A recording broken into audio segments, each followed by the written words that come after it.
So, what is up mga Karitay Rich? Welcome back sa ating channel. It's been a while mga Karitay Rich na hindi ako nag-upload ng videos dito. And then, I think I am already hinting sa inyo no, na I will be creating a different kind of content na rin dito sa channel dahil I may not be focusing more on stocks trading content. Gawa ng one of my goal dito sa Kuwait is almost done. So, malapit at palapit na tayo doon sa ultimate goal na mag-retire. And as I said, this channel is all about those things na I am going to share bilang isang OFW and then later on bilang isang retired at ano yung mga maibahagi ko sa inyo na mga pwedeng gawin to augment, to enhance income and investments. Kaya napunta rin ako sa pag-vlog ng contents about stock market, stocks trading and all. And then later on, na-pull out yung aking stocks. I think I've shared that one here already. Na-pull out ko yung aking capital sa stocks trading, na ibenta ko yung stocks dahil I have the opportunity to learn also about investing sa real estate. So, yung puhunan natin, naidagdag ko doon sa investment ko sa lupa. So, ito yung first investment ko into real estate na ang purpose ay to gain in the future. So, unlike nung initial na mga binili ko, it is about para doon sa aking tinayo ang bahay, no? So, hindi mo naman makount yun as really as an investment dahil wala naman tayong goal to gain on that in the near future or in the long future dahil nga ang goal ng una kong biniling lupa ay at lote,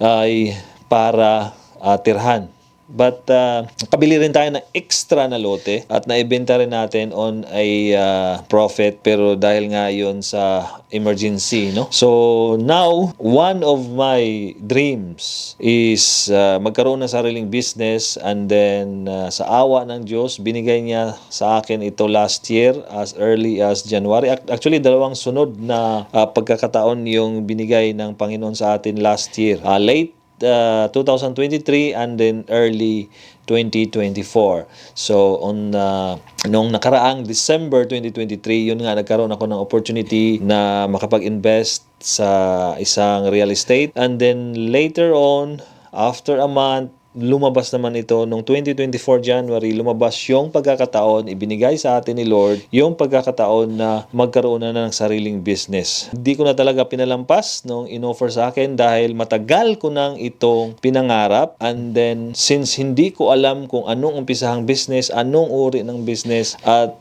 ito ay lumapit sa akin, hindi ko na pinakawalan dahil naisip ko ito na yung sign at ito na yung pagkakataon na binigay sa akin ni Lord. So, whatever chance na magkaroon ng business, sinunggaban ko na. Hindi para isipin na kaagad, ito na yun. Inisip ko na kung ito man yun paraan na magkaroon ako ng business para makapag-umpisa, susunggaban ko ito, dahan-dahan ko ito, aralin ko ito para magkaroon ako ng enough na knowledge para magnegosyo. Kasi I believe na pag inaral mo isang bagay, there is always a high chance na kahit papano, kung mag-fail ka man, marami kang matutunan sa bagay na yun. Basta't inaral mo ang bawat areas at nagkakaroon ka ng documentation doon. So, sinunggaban ko na yung pagkakataon na ito. Why I am telling you this, guys, is that I know most of you guys are, nag-subscribe sa channel na to because I was very active about stocks trading nung nag-umpisa ang pandemic, 2019, late 2019 at start ng 2020 dahil nga napaka-challenging din yung pagiging stocks trader, no? Then somehow we started gaining na sana sa market but na-interrupt dahil na nung mga iba pang opportunities na pumasok. But of course, I am hoping na you will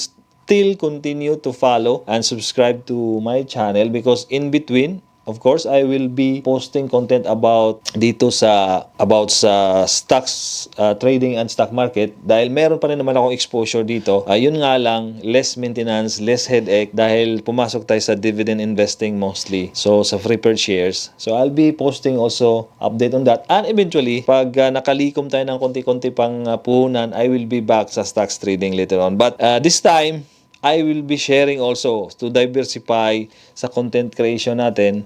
I will be sharing also doon sa journey ko sa pag-start ng business. Kukwento ko sa inyo on the next video kung paano ko ito naumpisahan at anong mga paghahanda ang ginawa ko prior ito mangyari. Lalo-lalo na sa mga OFW dyan, I know, for me, parang gusto ko lang talaga na side hustle itong while being an OFW, while working as an OFW dito sa Kuwait, itong pagiging stocks trader and then of course exposure sa stock market for long-term investment also. And apart from that, yung iba pang mga investment like pera to augment, to enhance sa income, no? And then later on, pag nag-retire na tayo, the big chunk and the most steady na source of income, which is yung trabaho natin, day job, no? Ay mawawala na yun pag nag-retire ka na as an OFW. So, the remaining na lang is itong mga trinay nating magiging another source of income. Let's say,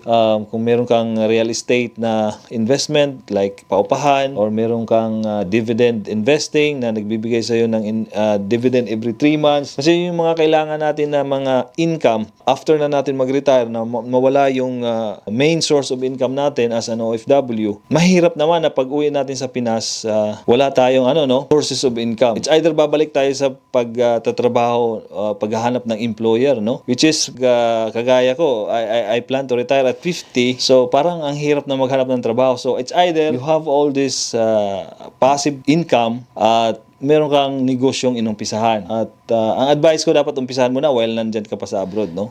Para kumbaga, you test the waters of how really to start a business. Kasi mahirap yung kung kailan nag-retire ka, okay, may naipon ka, saka ka pala ngayon mag-explore kung ano ba yung pwede kong gawin, ano ba yung pwedeng negosyong pasukin. So wala, na-late ka na nun. Kasi nawala na yung source of income mo, yung trabaho mo nga as an OFW, tapos pagdating mo doon, puro gastos na yun eh. Okay, tapos saka mo palang i-establish yung business, hindi mo pa alam kung paano i-run. Pwera na lang kung talagang yung profession mo dito sa Kuwait or kung saan country ka nagtrabaho as an OFW, tapos pagdating mo sa Pinas, ma-apply mo siya. I mean, ma-apply mo naman talaga. I mean, yung pinaka-main na trabaho mo dito, as yun din ang magiging business mo doon sa Pinas, well, that's fine. Like, for example, for me, nasa HR profession ako. So, siguro, the best way to start kung mag-business ako sa Pinas is to, siguro, mag-create ng sariling agency, no? Recruitment agency sa Pinas, which is hindi madaling umpisahan dahil sa laki ng kailangan mong pera para makapasok sa business na yun. I believe in starting small. So, kahit na ano. So, I started a business which is very far away from kung ano ang profession ko dito. But still relevant dahil nga pag nag-start ka ng business, let me at least start giving you some idea, no? Para ikaw lahat eh. Ikaw yung HR, ikaw yung accountant or bookkeeper, ikaw yung marketing and advertising, ikaw din yung management. Kaya you have to to study all those things. Magagamit mo rin talaga kung anong merong background ka dito sa abroad. Lahat naman ng experience mo ma-apply mo sa business later on. So, yun guys, ang gusto kong i-share sa inyo. And then, konting update lang din sa stock market natin. It seems na nag-channeling lang tayo guys, no? Hanggang ngayon, hindi pa tayo bumalik doon sa pre-pandemic levels, no? Which is, mabot tayo ng almost 9,000, 10,000, 9,000 above yung level before pandemic, pinakamataas, no? And then now, nagcha-channel lang tayo between around 6,005 plus to 6,000, pinaka-lowest level, up to 7,500 level. So, nandyan lang tayo sa channel na yan. Kumbaga, nag-up, down, up, down. Upper channel natin is 7,500 level. Ang pinakamababang channel natin is nasa 6,500 5,500 above level. So, ganun lang yung takbo ng market natin ngayon. That's it, guys. I hope you will continue to follow me, subscribe me. So, I try kong mag-build up ng content, not only focusing on the stock market and stocks trading, but also related doon sa paghahanda natin sa pagre-retire. More ways to earn money para magkaroon tayo ng passive income while returning to the Philippines for good. Lalong-lalo na sa mga OFWs natin na subscriber. Thank you so much, guys. I will see you on the next video.